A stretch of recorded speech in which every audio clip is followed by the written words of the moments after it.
اقامت کے وقت اور مقتدی کو کب کھڑے ہونا چاہیے، یہ سلسلے میں ہم آپ کے سامنے جو ہے حدیث پیش کریں گے۔ پہلی حدیث حضرت ابو قتادہ رضی اللہ تعالیٰ عنہ سے مروی ہے کہ نبی کریم صلی اللہ تعالیٰ علیہ وسلم نے فرمایا، جب اقامت کہی جائے تو تم لوگ اس وقت تک نہ کھڑے ہونا جب تک مجھے نہ دیکھ لو۔ یہ بخاری شریف کے اندر بھی حدیث موجود ہے اور صحیح مسلم شریف کے اندر بھی حدیث موجود ہے اور سنن نسائی کے اندر بھی حدیث موجود ہے، ابو داؤد کے اندر بھی ہے، ترمذی شریف کے اندر بھی ہے۔ اب یہ ہے حضور علیہ الصلوۃ والسلام نے فرمایا کہ تم اس وقت تک نہ کھڑے ہونا جب تک کہ مجھے نہ دیکھ لو۔ اب یہ پتہ کرنا ہے کہ اس حضور کب آتے تھے، اس کے تعلق سے دوسری حدیث، اس حدیث پاک سے تو یہ معلوم ہوا کہ خود نبی صلی اللہ علیہ وسلم نے تعلیم فرمایا ہے کہ نماز کے لیے اس وقت تک کھڑے نہ ہونا جب تک مجھے نہ آتا دیکھ لو۔ اب یہاں سوال ہے کہ نبی صلی اللہ تعالی علیہ وسلم آتے کب تھے؟ دوسری حدیث حضرت ام حبیبہ رضی اللہ تعالیٰ عنہ فرماتی ہیں کہ نبی صلی اللہ تعالی علیہ وسلم حجر مبارک میں تشریف فرما تھے اور مؤذن کے کلمات کا جواب اسی طرح دے رہے تھے۔ جب مؤذن نے حی علی الصلاۃ کہا تو آپ نماز کے لیے کھڑے ہو گئے۔ امام عبدالرزاق، یہ جو امام عبدالرزاق ہیں بہت پرانے محدث، امام بخاری رحمۃ اللہ علیہ سے بھی پہلے کے ہیں، انہوں نے اس حدیث کو نقل کیا ہے۔ حدیث نمبر 3 حضرت عبداللہ بن عوف رضی اللہ تعالیٰ عنہ سے مروی ہے کہ جب حضرت بلال قد قامت الصلاۃ کہتے تھے، اقامت میں قد قامت الصلاۃ کہا جاتا ہے نا، تو اس کے تعلق سے تیسری حدیث حضرت عبداللہ بن عوف رضی اللہ تعالیٰ عنہ سے مروی ہے کہ جب حضرت بلال قد قامت الصلاۃ کہتے تو رسول اللہ صلی اللہ علیہ وسلم تکبیر کہتے ہوئے کھڑے ہو جاتے۔ یہ سنن کبریٰ البیہقی کے اندر امام بزار نے بھی لکھا، امام ابن حجر اسقلانی رحمۃ اللہ نے بھی یہ حدیث لکھی ہے۔ حدیث نمبر 4 صحابہ رضوان اللہ، حضور علیہ الصلوۃ والسلام کی تو پتہ چل گیا 3 حدیثوں سے کہ حضور علیہ الصلوۃ والسلام حی علی الفلاح اور قد قامت الصلاۃ پر جو ہے اب تکبیر دے کے کھڑے ہو جائے گا۔ اب صحابہ رضوان اللہ تعالی اجمعین کا عمل، حضرت علی رضی اللہ تعالیٰ عنہ کا عمل ہے۔ حدیث نمبر 4 حضرت ابو خالد والدی رحمۃ اللہ علیہ حضرت علی رضی اللہ تعالیٰ سے روایت کرتے ہیں کہ ایک مرتبہ آپ اقامت ہو جانے کے بعد تشریف لائے اور لوگوں کو دیکھا کہ وہ آپ کی آمد کا انتظار کر رہے ہیں۔ آپ نے فرمایا، مجھے کیا ہوا کہ تمہیں انتظار میں کھڑا ہوا دیکھ رہا ہوں۔ مصنف ابن ابی شیبہ کے اندر یہ حدیث موجود ہے۔ حدیث نمبر 5 حضرت انس بن مالک رضی اللہ تعالیٰ سے روایت کی گئی ہے کہ جب قد قامت الصلاۃ کہا جاتا تو آپ جلدی سے کھڑے ہو جاتے۔ سمجھ ماری آپ کو؟ امام ابن عبدالبر نے تمہید میں جو ہے یہ روایت نقل کی ہے۔ اور حدیث نمبر 5 حضرت امام حسین ابن علی رضی اللہ تعالیٰ، امام حسین رضی اللہ تعالیٰ عنہ کے تعلق سے غور سے سنیے۔ حضرت عبید اللہ بن ابی یزید رحمۃ اللہ علیہ نے، یہ یزید جو ہے یہ وہ یزید پلیت نہیں ہے، یہ جو حدیث کی کتابوں میں جو ہے امام بخاری رحمۃ اللہ علیہ نے 200 یزید سے حدیث لی ہے، مگر اس میں یہ یزید پلیت نہیں ہے، اس زمانے کے نام کے یزید لوگ تھے، اس یزید پلیت کی بات نہیں ہو رہی ہے۔ حضرت عبید اللہ بن ابی یزید رحمۃ اللہ علیہ نے امام حسین ابن علی رضی اللہ تعالیٰ عنہ کو زمزم کے کنویں کے قریب دیکھا۔ سننا بول سکتے۔ حضرت عبید اللہ بن ابی یزید رحمۃ اللہ علیہ نے امام حسین ابن علی رضی اللہ تعالیٰ عنہ کو زمزم کے کنویں کے قریب دیکھا۔ ادھر اقامت کہی جانے لگی تو امام اور لوگوں کے بیچ اختلاف ہو گیا۔ ایک نے بلند آواز سے کہا، نماز کھڑی ہو چکی ہے، تو لوگوں نے اس سے کہا، بیٹھ جاؤ، مؤذن قد قامت الصلاۃ کہے گا پھر کھڑے ہونا۔ المصنف کے اندر یہ روایت موجود ہے۔ یہ تو صحابہ کا عمل ہو گیا۔ اب تابعین کا عمل کیا تھا؟ جو صحابہ کے بعد، تابعین کسے کہتے ہیں؟ جن کو صحابہ کو جن لوگوں نے دیکھا حالت ایمان میں، انہیں کہتے ہیں تابعین، ٹھیک ہے نا۔ حدیث حضرت ابراہیم نخعی رحمۃ اللہ علیہ فرماتے ہیں، جب مؤذن اقامت میں حی علی الصلاۃ کہتا ہے تو آپ غالباً حضرت عبداللہ بن مسعود رضی اللہ تعالیٰ اٹھ کھڑے ہوتے، اور جب مؤذن قد قامت الصلاۃ کہتا تو آپ تکبیر کہتے۔ المصنف کے اندر یہ روایت موجود ہے۔ ایک اور حدیث، امام ابن جریج رحمۃ اللہ علیہ نے کہا، میں نے حضرت عطا سے پوچھا، جب مؤذن قد قامت الصلاۃ کہے تو کیا لوگ اس وقت کھڑے ہو جائیں؟ حضرت عطا نے فرمایا، ہاں۔ حدیث نمبر اور آگے کو حدیث حضرت ابو، یہ حدیث چل رہی ہے، غور سے سنتے رہے۔ حضرت ابو عبید رحمت اللہ علیہ کہتے ہیں کہ میں نے مقام حناصرہ میں حضرت عمر ابن عبد العزیز رحمت اللہ علیہ کو یہ فرماتے ہوئے سنا کہ جب مؤذن قد قامت الصلاۃ کہے تب کھڑے ہوا کرو۔ حدیث امام ابن ابی شیبہ رحمت اللہ علیہ نے اپنی کتاب میں نقل کی ہے، اور امام ابن عبد البر نے بھی، ٹھیک ہے۔ ایک اور حدیث امام محمد رحمت اللہ علیہ فرماتے ہیں کہ ہمیں امام ابو حنیفہ رحمت اللہ علیہ نے خبر دی، انہوں نے امام اعظم ابو حنیفہ رحمت اللہ علیہ نے خبر دی۔ امام محمد رحمت اللہ علیہ کون ہے؟ امام اعظم ابو حنیفہ کے شاگرد، ٹھیک ہے نا۔ امام محمد جن کے ہم امام اعظم ابو حنیفہ جن کے ہم تقلید کرتے ہیں وہ مسائل کے اندر، امام محمد رحمت اللہ علیہ فرماتے ہیں کہ ہمیں ہمارے امام نے، امام اعظم ابو حنیفہ رحمت اللہ علیہ نے خبر دی کہ امام ابراہیم نخعی فرماتے ہیں جب مؤذن اقامت میں حی علی الفلاح کہے تو کون کو چاہیے کہ کھڑے ہو کر سب باندھے، اور جب مؤذن قد قامت الصلاۃ کہے تو امام تکبیر کہے۔ امام محمد کتاب الآثار کے اندر یہ روایت موجود ہے۔ ایک اور حدیث حضرت انس بن مالک رضی اللہ تعالیٰ سے روایت کی گئی ہے کہ جب قد قامت الصلاۃ کہا جاتا تو آپ جلدی سے کھڑے ہو جاتے۔ یہی حضرت ابن علی رضی اللہ تعالیٰ کی سنت ہے، اور یہی حضرت عطا رحمت اللہ علیہ اور امام حسن بصری رضی اللہ تعالیٰ کا قول ہے۔ سنن کبریٰ کے اندر یہ روایت موجود ہے۔ حدیث امام ترمذی اپنی سنن میں حضرت قتادہ والی حدیث جو ہم نے فرسٹ میں سب سے پہلے شروع میں بیان کی تھی، حضرت قتادہ والی حدیث لکھی، جو ہم نے فرسٹ حدیث لکھی وہ لکھنے کے بعد فرماتے ہیں، کیا فرماتے ہیں؟ علماء صحابہ، یہ غور سے سننا، صحابہ اکرام میں جو علماء تھے، علماء صحابہ کی جماعت لوگوں کے کھڑے ہو کر امام کا انتظار کرنے کو مکروہ سمجھتے تھے۔ مطلب جیسے کچھ لوگ جب تکبیر کہی جاتی ہے، جب اقامت کہی جاتی ہے تو کچھ لوگ ہاتھ باندھ کے ہوش پہ کھڑے رہتے ہیں، وہ ادھر ادھر کھڑے تھے، انتظار کرتے ہیں، تو یہ انتظار کرنا صحابہ کرام مکروہ سمجھتے تھے۔ تو آپ نے بھی کبھی ایسا کیا ہے تو دوبارہ دھیان رکھ کے کھڑے ہو کے کبھی اقامت کا انتظار نہیں کرنا، بیٹھ جاؤ جب تک کہ حی علی الصلاۃ نہیں کی جائے تب تک کہ نہیں اٹھ رہا ہے، کیونکہ اسی پہ صحابہ اٹھتے تھے، اسی پر تابعین اٹھتے تھے، اور اسی پہ تمام بزرگان دین اٹھتے تھے، اور یہی قول ہے تمام بزرگوں کا۔ علماء صحابہ کی جماعت لوگوں کے کھڑے ہو کر امام کا انتظار کرنے کو مکروہ سمجھتے ہیں، اور بعض اہل علم کہتے ہیں کہ امام کے مسجد میں داخل ہوتے ہوئے اقامت ہو تو لوگ اس وقت کھڑے ہوں جب مؤذن قد قامت الصلاۃ صلاۃ کہے، یعنی امام ابن مبارک کا قول ہے، امام ترمذی نے یہ نقل کیا ہے۔ تبع تابعین کا معنی، تبع تابعین کسے کہتے ہیں؟ جیسے صحابہ کو جنہوں نے دیکھا وہ کہتے ہیں وہ ہوئے تابعین، اور تابعین کو جنہوں نے دیکھا وہ ہوتے ہیں تبع تابعین، ٹھیک ہے نا۔ ان کا کیا عمل تھا تبع تابعین کا؟ 179 ہجری، آج سے 1300 سال پہلے، 1300 سال پرانی بات ہو رہی ہے۔ امام محمد رحمت اللہ علیہ فرماتے ہیں کہ لوگوں کے لیے مناسب ہے، لوگوں کے لیے بہتر یہی ہے کہ جب مؤذن اقامت میں حی علی الفلاح کہے تو کھڑے ہو کر اپنی صفیں سیدھی کرے، اور جب مؤذن قد قامت الصلاۃ کہے تو امام تکبیر کہے، یعنی امام ابو حنیفہ کا قول ہے۔ موطا امام محمد کے اندر یہ حدیث موجود ہے۔ علامہ عالم انصاری رحمت اللہ علیہ امام محمد کا قول نقل کرتے فرماتے ہیں ہمارے تینوں علماء کے نزدیک ہے۔ تینوں علماء کون؟ امام اعظم ابو حنیفہ اور امام محمد، امام ابو یوسف، یہ تینوں علماء حنفی ہیں جنہیں ہم اپنے امام مانتے ہیں، ان کا قول یہی ہے۔ علامہ شامی اس مسئلے پر بہت سی احناف کی کتابوں کو ذکر کرنے کے بعد کہتے ہیں کہ میں کہتا ہوں کہ علامہ متقی کے متن میں اس کو بیان کیا گیا ہے کہ ائمہ ثلاثہ کہتے ہیں تین چیز کو، ائمہ پہلے امام اعظم ابو حنیفہ، دوسرے امام ابو یوسف، اور تیسرے امام محمد کے نزدیک امام اور مقتدی جب تکبیر میں حی علی الفلاح کہا جائے تب کھڑے ہو، کہ ہمارے امام بڑے بڑے حنفی 1300 سال پہلے اماموں کا ایک قول ہے جنہیں ہم مانتے ہیں۔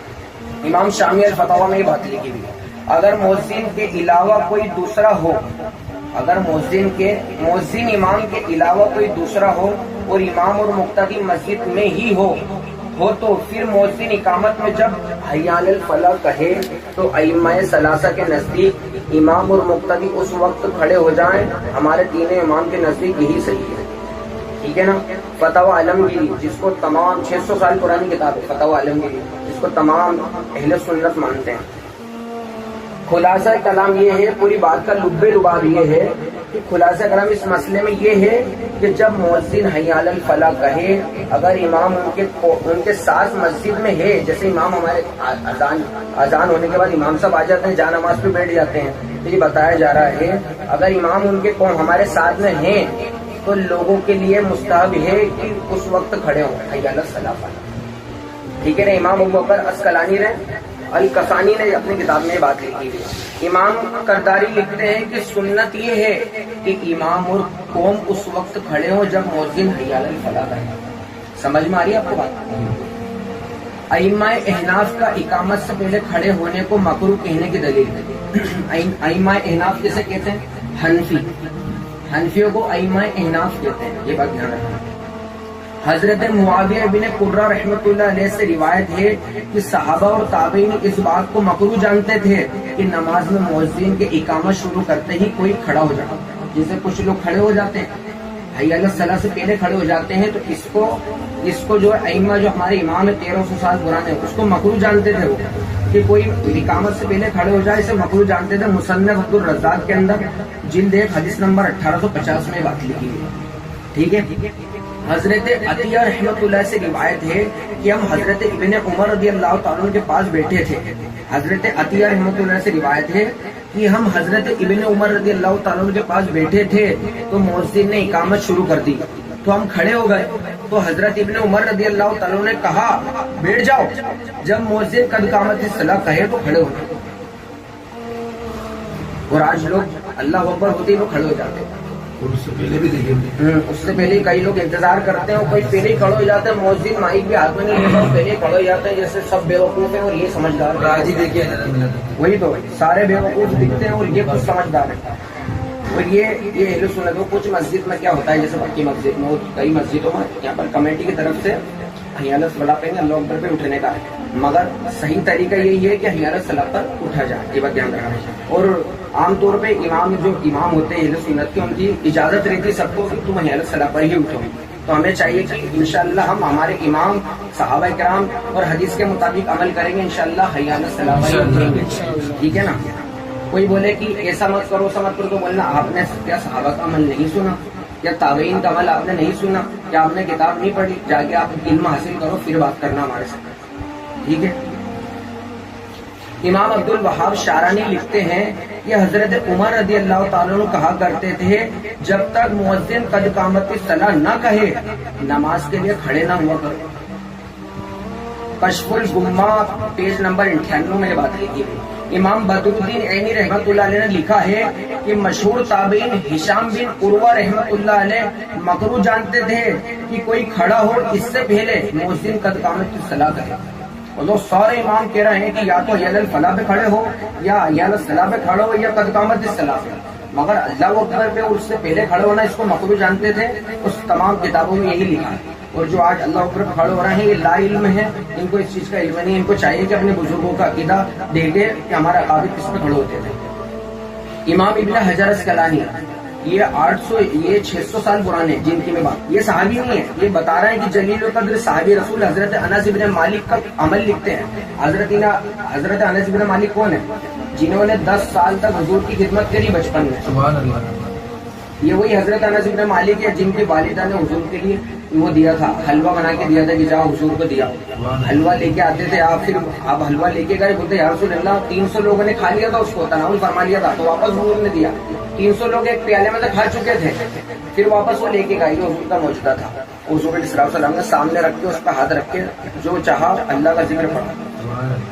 تو یہ وہی حضرت انس ہے جنہوں نے حضور کی 10 سال خدمت کری. ان کا کیا قول ہے سننا ذرا. حضرت انس ابن مالک کا عمل لکھتے ہیں کہ حضرت انس اس وقت کھڑے ہوتے تھے, حضرت انس اس وقت کھڑے ہوتے تھے جب مؤذن قد قامت الصلاۃ پر ہوتا. فتح الباری شرح صحیح البخاری کے اندر یہ بات حدیث موجود ہے. اور امام محمد ابن الاحمد سراخسی اپنی مبسوط میں لکھتے ہیں کہ حضرت امام ابو یوسف کی حدیث سے دلیل پیش کی کہ حضرت عمر مؤذن کی اقامت سے فارغ ہونے کے بعد محراب میں کھڑے ہوتے تھے. محدثین کا عمل، ہم نے صحابہ کو حضور کا عمل سن لیا کہ حضور کب کھڑے ہوتے تھے، صحابہ کا عمل سن لیا صحابہ کب کھڑے ہوتے تھے، تابعین کا عمل سن لیا تابعین کب کھڑے ہوتے تھے، تابعین کا سن لیا کب کھڑے ہوتے تھے. اب محدثین کا سنتے ہیں. محدثین کون؟ جو حدیثیں بیان کرتے ہیں، جو حدیثیں لکھتے ہیں. ٹھیک ہے نا، جیسے امام بخاری، امام مسلم، امام ترمذی، امام ابن ماجہ، امام نسائی، امام ابو داؤد، جتنے بھی امام جنہوں نے حدیث کی کتابیں لکھی انہیں کہتے ہیں محدثین. کیا کہتے ہیں؟ ان کا کیا عمل تھا؟ جن کی حدیث ہم پڑھ رہے ہیں وہ قائم پہ کھڑے ہوتے تھے. ذرا سن لیتے ہیں. امام بدر الدین عینی الحنفی المتوفی 855 ہجری اس حدیث کے شرح میں لکھتے ہیں کہ امام اعظم ابو حنیفہ امام محمد کا قول نقل کرتے فرماتے ہیں، وہ انہوں نے فرمایا کہ جب مؤذن حی علی الصلاۃ کہے تو سارے نمازی صف کے کھڑے ہو جائیں. کب کھڑے ہو؟ جب مؤذن کیا کہے؟ حی علی الصلاۃ کہے تو سارے نمازی کیا ہو جائیں؟ کھڑے ہو جائیں. حی علی الصلاۃ. ٹھیک ہے نا. تو ہمارے کو ان تمام باتوں سے پتہ چلا کہ ہمارے اکابر قائم کھڑے ہوتے تھے، حی علی الصلاۃ پر کھڑے ہوتے تھے. اب جیسے اب کچھ کتابوں میں آیا ہے، کچھ مسائل کا اہم وضاحت کر رہا ہوں آخری میں یہ کچھ کتابوں میں لکھا ہے کہ حی علی الصلاۃ پر اٹھنے کا ہے، کئی میں لکھا حی علی الفلاح پہ کھڑے ہوں. اور کب کھڑے ہوں تو اعلیٰ حضرت فرماتے ہیں، امام اہل سنت اعلیٰ حضرت فاضل بریلوی رحمۃ اللہ لکھتے ہیں کہ حی علی الصلاۃ کے آخر میں اٹھنا شروع کریں اور حی علی الفلاح کے آخر تک پورا سیدھا ہو جائے. اس سے دونوں قول پہ عمل ہو جائے گا. ٹھیک ہے نا. فتح رضویہ جلد 2 پیج نمبر 472 مترجم مفتی جلال الدین احمد امجدی رحمۃ اللہ نے اپنی کتاب میں یہ بات لکھی ہے. صلو علی الحبیب صلی اللہ تعالی علیہ وسلم. ایک اور آخری بات وہ ہے، شرح صحیح مسلم میں امام نووی المتوفی لکھتے ہیں کہ امام ابو حنیفہ جن کے ہم مقلد مسائل میں، جنہوں نے ہمیں بتایا ہے ہاتھ کب آنا ناف پر، جنہوں نے حدیث ہم تک پہنچائی کہ ہمارے کو کان تک ہاتھ کیسے اٹھانا، ہمیں سجدہ کیسے کرنا، یہ ساری حدیثیں ہم تک جنہوں نے پہنچائی، وہ امام کیا لکھتے ہیں؟ وہ امام کا کیا کہتے ہیں؟ امام ابو حنیفہ اور علماء کوفہ نے کہا کہ صف میں اس وقت تک کھڑے ہو جب مؤذن حی علی الصلاۃ کہے. شرح صحیح مسلم النووی جلد 1 پیج نمبر 221 میں بات لکھی ہے. اللہ پاک ہمارے کو سچی پکی نماز سے محبت عطا فرمائے اور ہمیں ہمارے اقارب جس طرح حضور صلی اللہ علیہ وسلم کھڑے ہوتے تھے، جس طرح صحابہ کرام، تابعین، تبع تابعین، ائمہ احناف، جس طرح تمام بزرگ حی علی الصلاۃ پہ کھڑے ہوتے تھے، اسی طرح اللہ پاک ہمیں ان کے نقش قدم پہ رکھے اور اللہ پاک ہمیں ایمان کے ساتھ ایمان پر استقامت دے. اور جو کچھ بیان کرنے میں غلطی ہوئی ہو، غلط بیانی میں، اس سے توبہ کرتے ہیں. استغفر اللہ العظیم واتوب الیہ، اشہد ان لا الہ الا اللہ واشہد ان سیدنا محمد عبدہ ورسولہ. اللهم مقلب القلوب ثبت قلبي على دينك، اللهم افتح علينا حكمتك وانشر علينا رحمتك يا ذا الجلال والإكرام. اللهم إنا آتنا في الدنيا حسنة وفي الآخرة حسنة وقنا عذاب النار. کہ اللہ پاک پروردگار عالم یہاں پر جو ہے حی علی الصلاۃ پر اٹھنے اور ہمارے بزرگوں کا طریقہ پیش کیا گیا، اللہ پاک اس پہ ہمیں عمل کرنے کی توفیق عطا فرما. ہمیں تمام بدعات سے محفوظ رہنے کی توفیق عطا فرما. آج کل جو نئی نئی بدعتیں آ رہی ہیں، بدعات سے ہمیں محفوظ فرما. ہمیں ہمارے اسلاف کے طریقے پر کامزن رکھ. پروردگار عالم ہمارے ماں باپ کی مغفرت فرما. پروردگار عالم جو بے روزگار ہیں ان کے روزگار عطا فرما. جو قرضدار ہیں ان کے قرضدار کو ان کا قرضہ اتار دے. پروردگار عالم جہاں جہاں مسلمان پریشان ہیں ان سب کی غیب سے مدد فرما. پروردگار عالم حضور علیہ الصلوۃ والسلام کے توسل سے ہندوستان کے تمام مسلمانوں کی جان مال عزت آپ کی حفاظت فرما. اور پروردگار عالم ہم سب کو قدم قدم پر کامیابی اور کامرانی عطا فرما. اور پروردگار عالم ہمارے ماں باپ، ہمارے بھائی بہن سب کی جان مال ایمان کی حفاظت فرما. اور سب کو عذاب قبر سے محفوظ فرما، عذاب نار سے محفوظ فرما، اور جنت میں حضور علیہ الصلوۃ والسلام کا پڑوس نصیب عطا فرما. ان اللہ وملائکتہ یصلون علی النبی یا ایھا الذین آمنوا صلوا علیہ وسلموا تسلیما. اللهم صل علی سیدنا نبینا مولانا محمد وعلی آل سیدنا مولانا محمد وبارک وسلم. الصلاۃ والسلام علیک یا رسول اللہ صلی اللہ علیہ وسلم. لا الہ الا اللہ. ہر جمعرات کو دعوت اسلامی کا اجتماع ہوتا ہے.